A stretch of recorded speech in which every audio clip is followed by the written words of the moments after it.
নমস্কাৰ আপোনালোক সকলোকে স্বাগতম জনাইছো অসম ফিউচাৰ ইউটিউব চেনেললৈ। তো আজি কিছু সময় পূৰ্বে AAU অৰ্থাৎ আসাম এগ্ৰিকালচাৰেল ইউনিভাৰ্চিটিৰ ফালৰ পৰা UG কোৰ্চৰ এখন নতুন নটিচ আহি গৈছে। তো 2024-25 কাৰণে এগ্ৰিকালচাৰেলৰ নটিচখন আহি গ'ল। তো আপোনালোকে aau.ac.in এই নটিচখন পাই যাব।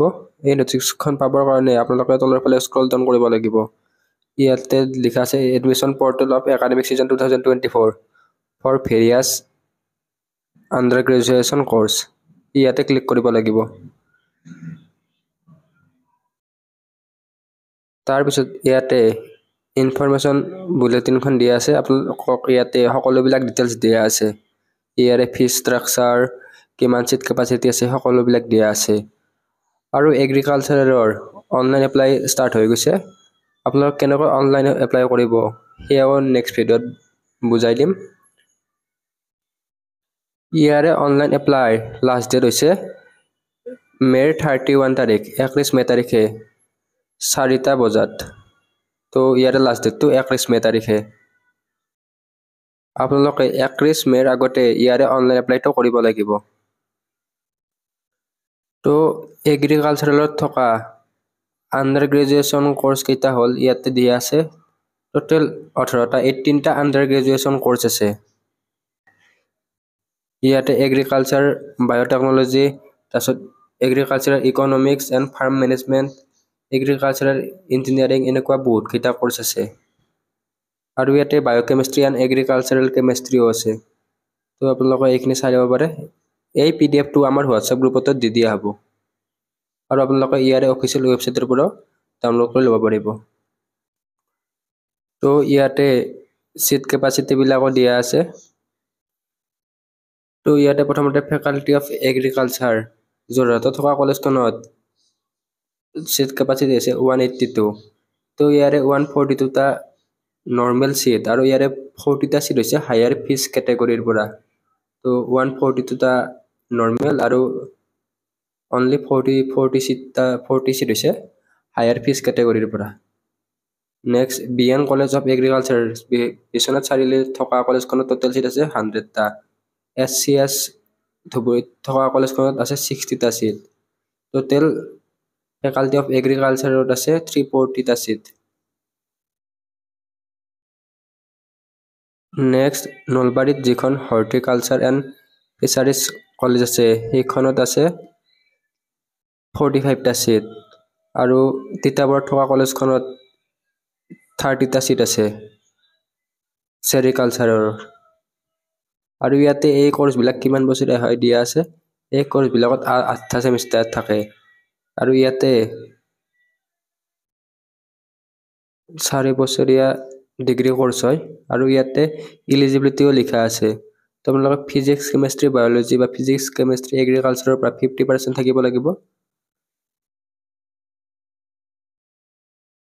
ইয়াতে জেনেৰেল OBC কেণ্ডিডেটৰ কাৰণে 50% আৰু SC ST কেণ্ডিডেটৰ কাৰণে 40%। তো নেক্সটখন হৈছে ফেকাল্টি অফ কমিউনিটি চায়েন্স যোৰহাটত থকাখনত। ইয়াতে কমিউনিটি চায়েন্সত আছে 55টা চিট। নিউট্ৰিশ্যন এণ্ড ডায়েটিক্সত আছে 31টা চিট। নেক্সট ৰহাত থকা ফিচাৰী চায়েন্সৰ কলেজখনত আছে 50টা চিট। তাৰপিছত ভেটেনাৰী চায়েন্স যিখন খানাপাৰাত আছে তাত 110টা চিট কেপাচিটি আছে। আৰু যিখন খানাপাৰাত কলেজ আছে ভেটেনাৰী চায়েন্স এইটো 5 বছৰীয়া কোৰ্চ হয়। ইয়াতে মিনিমাম 5 year 6 month বুলি লিখা আছে। আৰু লখিমপুৰত থকা কলেজখনত ভেটেনাৰী চায়েন্সৰ টোটেল চিট হৈছে 60টা। তো ভেটেনাৰী চায়েন্সত টোটেল 170টা চিট আছে। আৰু এই গোটেইবিলাক কোৰ্চ মিলাই টোটেল চিট আছে 723। হায়াৰ ফিজ কেটেগৰীটো নৰ্থ ইষ্ট ৰিজিয়নৰ কাৰণে হয়।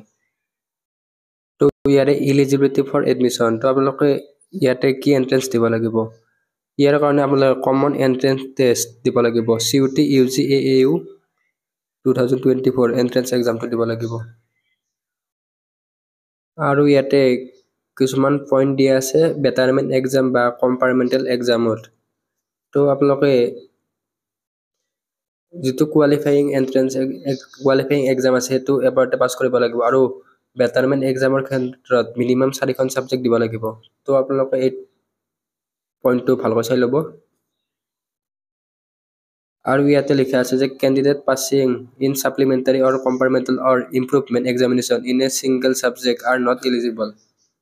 তো ছিংগল ছাবজেক্টত কম্পাৰ্টমেণ্টেল বা ইম্প্ৰুভমেণ্ট দিলে ইয়াতে এলিজিবল নহয় বুলি লিখা আছে। তো আপোনালোকে পইণ্টটো ভালকৈ চাই ল'ব।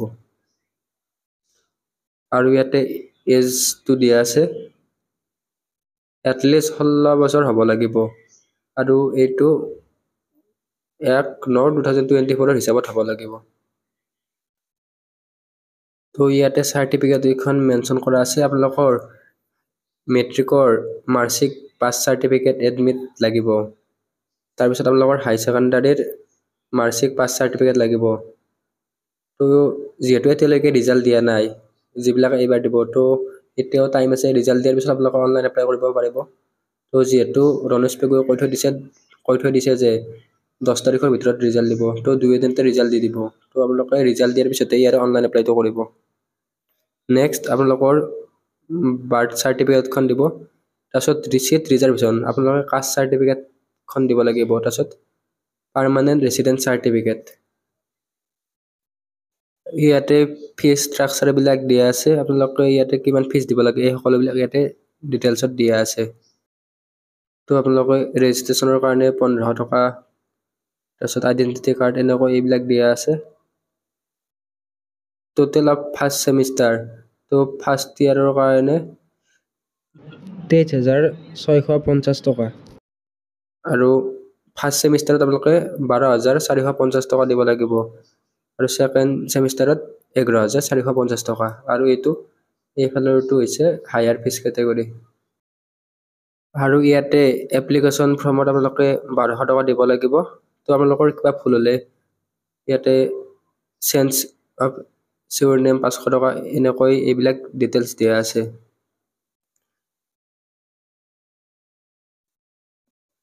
আৰু ইয়াতে আপোনালোকৰ হোষ্টেলৰ ফিজখিনি দিয়া আছে। হোষ্টেলৰ এডমিশ্যন ফিজ ফাৰ্ষ্ট ছেমত 2000 টকা, চিট ৰেণ্ট 3500 টকা, তো ইলেক্ট্ৰিচিটি চাৰ্জ 2500 টকা। টোটেল হৈছে ফাৰ্ষ্ট ছেমিষ্টাৰত 14,000 টকা আৰু ছেকেণ্ড ছেমিষ্টাৰত 9,000 টকা। তো এই ভিডিঅ'টো ইনফৰমেশ্যন বুলেটিনৰ ওপৰত দিছিল। তো নেক্সট ৰেজিষ্ট্ৰেশ্যন এইবিলাকৰ ওপৰত আলোচনা কৰিম। আপোনালোকে ৰেজিষ্ট্ৰেশ্যনত ক্লিক কৰিব লাগিব।